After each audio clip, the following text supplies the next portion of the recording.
even have the filmmakers here. I'm sure there's not a dry eye in the theater.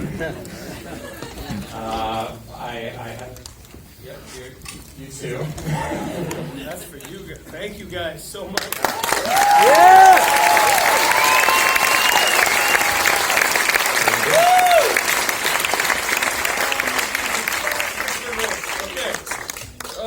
Okay, so we just wanted to have a little Q&A. We don't have to start with you. No, we should. If we can just introduce, if you can introduce yourself and your involvement with the film, we'll just go right down the line. I am Seth Wessel-Estes. I was the director at the time. Yeah. I'm Adrian Ellis, I composed the score. Yeah! My name is Gavin Booth. I was the director of the film, and I co-wrote and co-produced it with David here. I'm Sarah Booth, and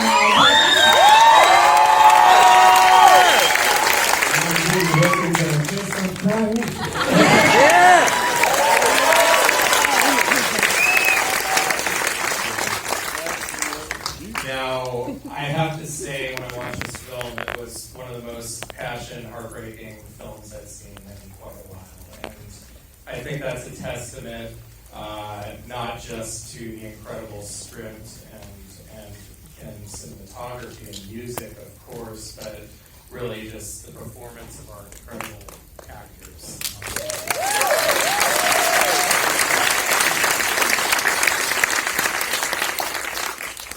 Now, I'm curious to hear what was really the inspiration behind this film and how did it come about? Maybe you want to start with that. David and I have been friends for a while. He acted in a single-take music video that I directed, and he knew that I had a long history of trying to do single-take music. Not trying, successfully. And we done Sarah and I had worked on the world's first live movie ever, which was done in a single take also. So he came to me. David runs a weekly coffee group called like Positivity and Coffee, and the idea is Positive coffee talk. Why can't you remember? Anyways, see, David, you're not being positive right now. Anyways, at this weekly group, David's drunk, just ignore him. So he just came to me in this group and said, listen, I have this idea, I'm so excited to develop it, and I think it might suit your sensibilities of doing it in a single take. I said, that's amazing, and I feel like, honestly, like I was saying, like that whole coffee shop, the world just disappeared. And we were suddenly like, okay, this is what we're doing, and every day we talked since then until we made the movie. So that was the genesis of it.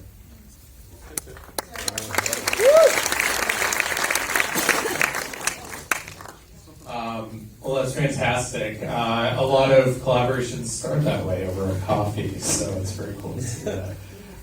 And I'm curious about the development of the script. Maybe you guys can talk about that. Gavin, are you cool with chatting? It's David, but yeah. David, all right.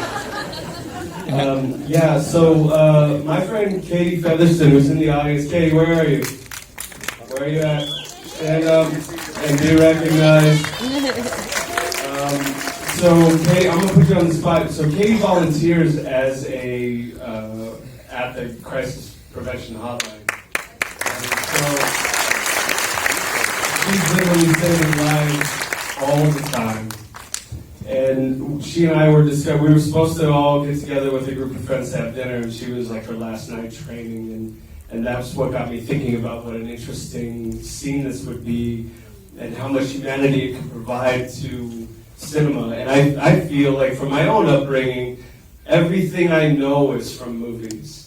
Like all the trivia that I know, right or wrong, is from a film. Like everything I know about religion and ethnicity. Sorry, short circuit. I don't know anything about Indian people. But like everything came from movies, and so I know it's a powerful medium to tell a powerful story. And so that got my mind thinking. That's kind of what sparked the idea for me to talk to Gavin. And I've already forgotten what the rest of the question was. Just curious about the development of the script, especially with this.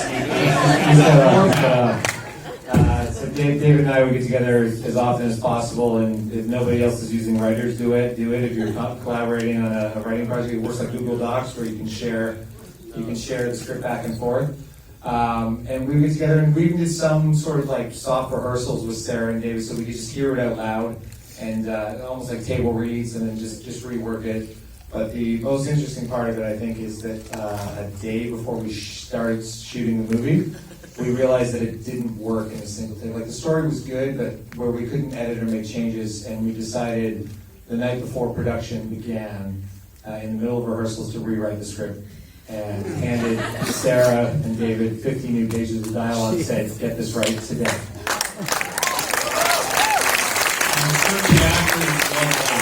And Sarah nailed it.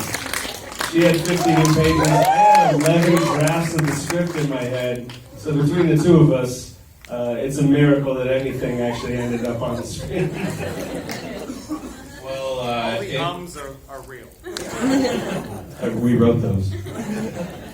and I understand also in the writing of it, you wrote a traditional script and then you decided to break it side by side, and so you could see the beats that are happening on either side of the script as if you would see it on. Well, we started it that way. Just to It give didn't a end up sense that of, way. like, yeah, no, it started like just to give a sense of like what each character was doing, and then we wound up putting the two scripts together so that people knew what they were reading, because nobody had ever written.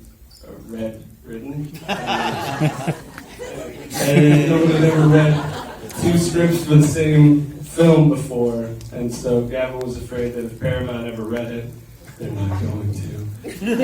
But if they did, they wouldn't know how to read it.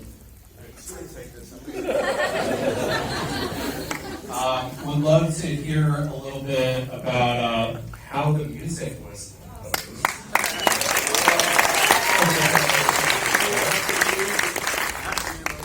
We're asking about the music. Thank you, Kurt. In our collaborations to date, one of the hallmarks of everything that we do is either based on a dare or some kind of challenge to see if we can. I almost think it's like we're trolling each other in kind of way, like, where can we make each other stumble? It's called friendship. So in this case, Gavin started talking to me about this single take movie, and I said, that's really interesting. So of course, it instantly, because it's what we've done before in these kind of instances, my brain starts going like, okay, so Gavin's doing this one take movie, single take, two shot, or two like split screen. That's crazy. Like, how's he gonna pull this off? And how am I gonna match that in terms of something that's equally interesting to me? And so, as a joke, I said, I could do the score in a single take. I said, that sounds amazing. And he goes away, he starts filming a movie. One day I get a text from him, and he's on set, and he's like, hey, we got some coverage, and one of our national, up in Canada, one of the national broadcasters that started doing a spot on it. They'd gone down to the set, they're filming the actors doing the behind the scenes stuff, and they're asking Gavin how it's going and everything else, and while you're doing this single take movie. Cuts back to the studio, and the announcer goes, and the movie's not the only thing that's going to be done. And I went, oh fuck. Because we hadn't actually talked logistics, how is this going to work, does it even work? I haven't even thought about what kind of an ensemble I'm going to get. Anyways, fast forward, like, I mean, that was kind of how I got, like, pretty much, like, hemmed into doing it this way, which ended up being a blessing in disguise. So what I ended up thinking was going, okay, this is like a film play. And I have some acting experience myself, so I knew that, like, there's an energy to just getting up on stage and doing the thing from beginning to end and not having any breaks, and knowing that the next line you say has to be responded to in that kind of reactive quality of live theater. And I thought, if I could get the musicians to harness that same kind of energy, I think we could really get some magic. And even though and everyone that asked me, like, that's amazing how you did this, would you ever do it again? I say, fuck no. Absolutely never doing it this way again, because it's totally bananas. It's an absolutely stupid way to record a score. It's noisy, it's scrappy, there's the stakes, it's messy, and I'm sitting there like just like clenched up the whole time watching them do this kind of thing. Is this going to work or not? But in the end, I think because of it's not a gimmick, because this is the movie you can do this kind of thing for, because in the end, when the music falls apart and when it's frail, it's because that's what the characters are doing. It matches that. And I think that kind of like, that where we met each other on that field, I think, is what makes it, you know, if it does succeed, it succeeds because of that. Not because I came up with a fancy, like, kind of quirky idea of how to record the music, but because it's a reflection of what the character's going through and how that story is told.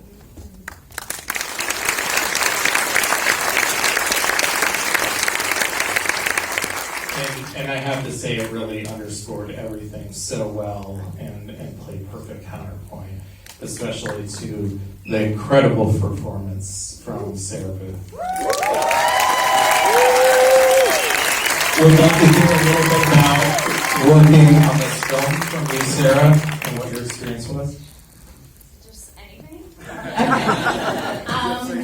What's the most interesting part? Well, definitely the most interesting part was getting a script the day before we shot.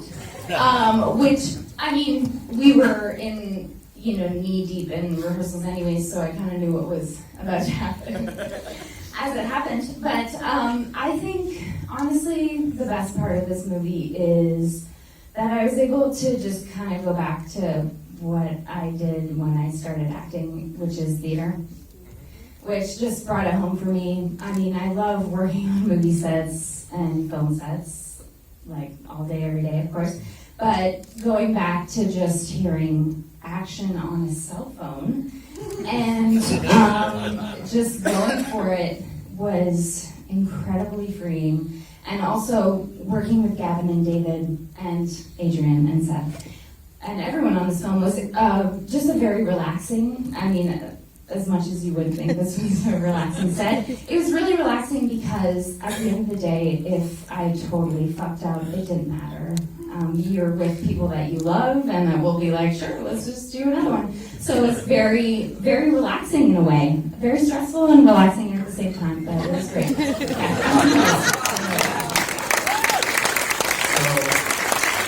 I understand that you had 10 days of rehearsals, of course, then you drew out the 10 script. fake days of rehearsal. Oh, okay, I see.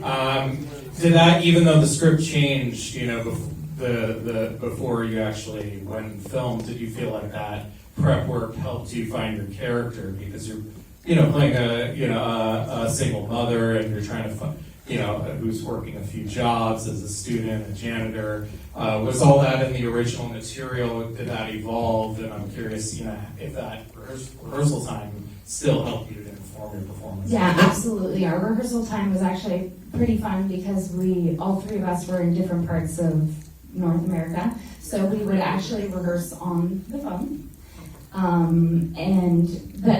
The character, the base of the characters stayed the same. So the preparation was there. It was just a different angle that we changed the script to. But the preparation was great. I had a lot of input and a lot of voice for my character. So it was a dream. I can't complain. Did you get to rehearse in the space before you shot for the vlog? Tons, yeah. Every time, like basically what we did is we rehearsed for 10 days. So for the first 4 days, we rehearsed in the morning in the apartment. In the evening, we would rehearse at the college, and then after that, we started splitting up and doing that kind of rehearsal. So we were really lucky to have the space and kind of explore it and see how we could use it. Yeah, it's amazing how much preparation and then you can kind of let it go, and it really should. Yeah, it's the best. It's so fun to play. Thank you. And since we're talking a bit about the space and location, and also we have our cinematographer here, we'd love to give you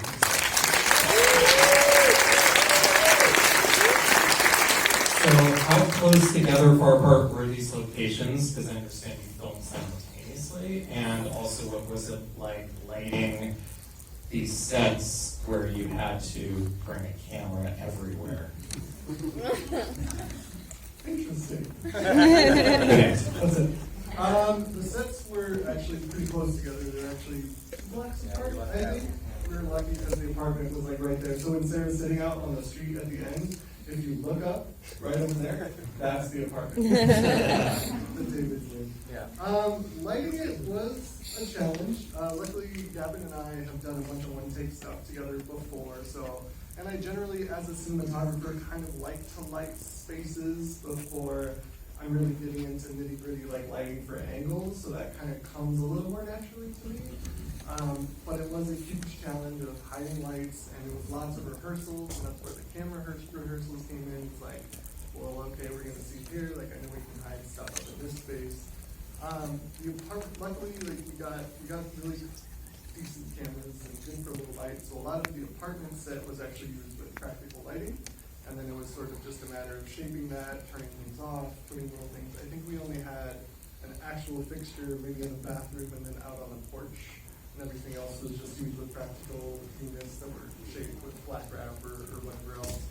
And then the college was lucky because it was a lot higher and a lot bigger, so there were more places to hide lights, and we used like quasar tubes, which are LED tubes, which you can see in the background, and like the computer lab and downstairs in the kitchen.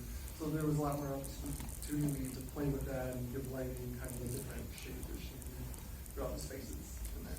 Very cool. And how did you monitor those sets at the same time? Well, I didn't. So I camera ops Sarah's side, and then Gavin camera ops David's side. So what happened was during the initial rehearsals and practices, I was always on set. I had a DSLR with me with the lens. We used 25mm fixed lenses on it because I just wanted one lens that was the same for both cameras. And then it was sort of like, I would go around and take photos, and then at night I would go, because the challenge in doing a one take is that you don't get different shots. You don't get your wide and your two shot and your close up. So you have to always decide like what shot is necessary for this moment. And then on top of that, it's like, then you have this other side. So it's like not just what shot works for this moment, but what shot works with the other shot. And so it was taking stills, finding the right angles in each space, and then I would go home and sit on my phone on like Photoshop Express and composite stuff together, just in sort of like this trial error, organic way of like, okay, so when he's wide, when he's here, she can be there, trying to find like symmetry or asymmetry, you know, kind of for some moments that fit. It was always important, like thinking about screen directions, or are they looking at each other, are they looking away, is somebody kind of looking at each other's shoulder? So, yeah. That's a great answer.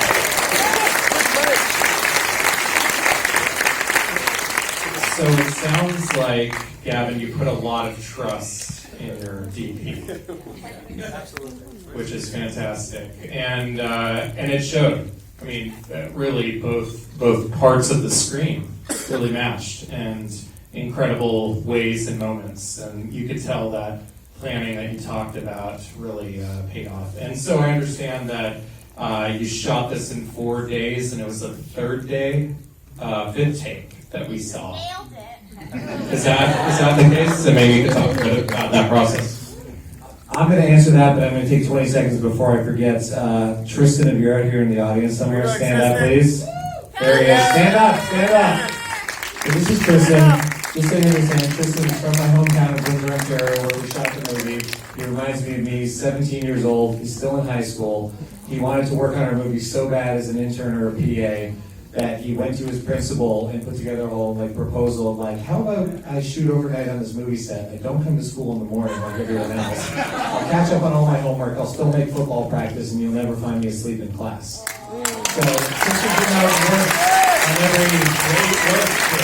I just need to say that, and now he's here at 17 years old at his first feature film premiere at the Chinese Theatre. So I sort of hate Tristan, but I also want to respect everything that he did for us.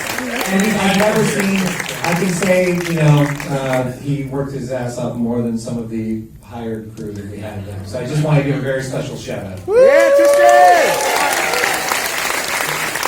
But in terms of the question, yes, so the schedule was we would do 10 days of rehearsal. That was all the tech and performance rehearsal. What was great was, because we had the cameras, we were able to shoot every rehearsal, quickly line it up in the editing software and look at it. And that's where Seth and I could say, change this lighting. We could talk about the performance. We could talk about everything that needed to change day to day.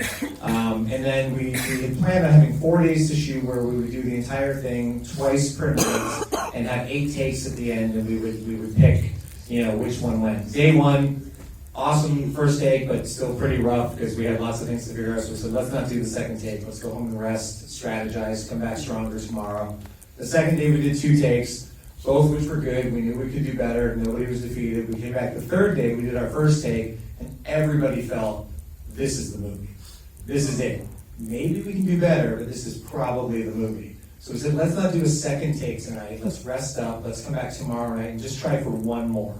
And we did that, and that take was pretty great, but we ended up, so then we had 5 finished takes of the movie, so we were able to watch it again and again and sort of put a scorecard together of like, performance, lighting, camera work, focus. All the focus mistakes were mine. I was not supposed to camera operate this movie. And the day before we started shooting, due to circumstances, I ended up taking over camera operating, which I had camera operating experience, nothing on this level, nothing this complex.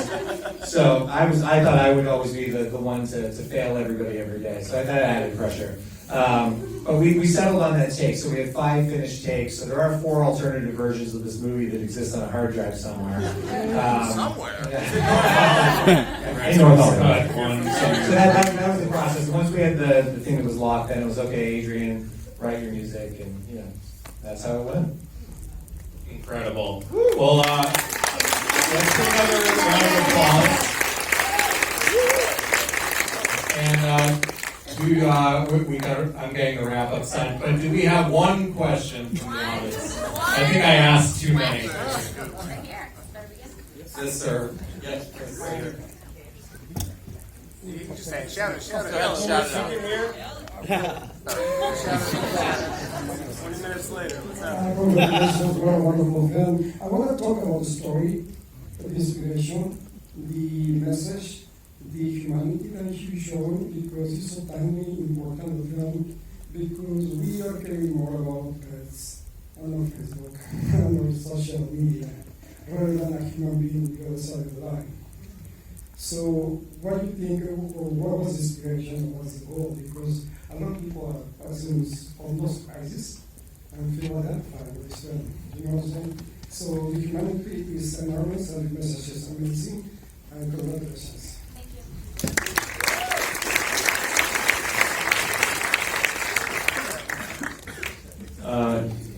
So I think the fact of the matter is that mental health in this country is sort of an underserved concept. I feel like more people suffer from mental health issues or mental health problems, whether they be spikes or whether they be a lifelong suffering.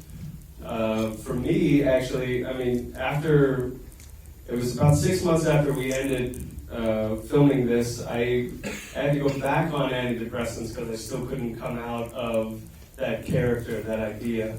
And it was still, even though I knew that this was a thing that people suffer with, even though I knew that, there was still this idea that I'm broken in some way, that I need help. You stab your knee, you put a Band-Aid on it. You break your leg, they put a cast.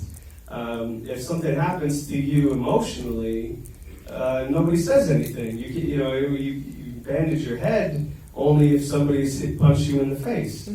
And so, but there's a whole lot of stuff going on in here that not everybody understands and not everybody appreciates. And so I think the biggest part was just recognizing that anybody at any time can suffer a situation that can cause them mental harm and that can affect their mental health.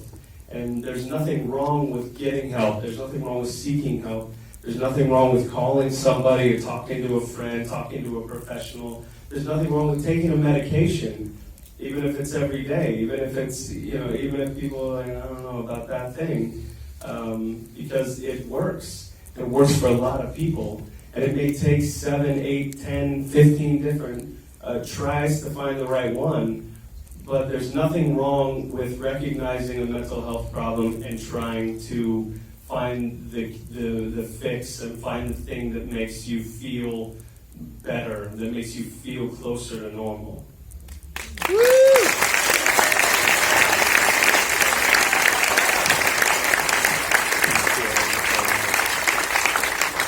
So please don't forget to carry your ballots on your way out. 5 is highest. 5 is highest, don't forget. And just let's give one more round of applause.